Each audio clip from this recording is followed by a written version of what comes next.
Comment t'en arrives à faire des sports de combat?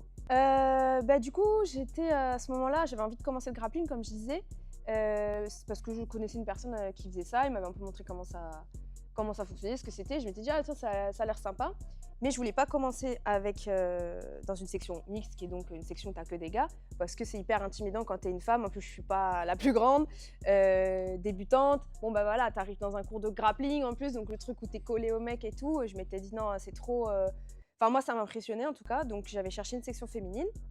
Et le club, où je voulais aller, qui était proche de chez moi, tout que je connaissais, j'avais pas cherché très loin, ils avaient qu'une section MMA féminin. Donc je m'étais dit: «Bah, vas-y, je vais aller là et puis, bon, je verrai». Mais de base, les parfums dans la gueule, c'était pas mon délire, tu vois? Et au final, comme j'ai kiffé, j'ai continué et puis, vraiment de base, c'était tu sais, il y avait pas d'attente, il y avait pas de: «Ouais, je vais faire l'UFC, je vais faire, une carrière de fou et tout». Pour moi, les combats, c'était même pas un truc qui était dans ma tête, quoi.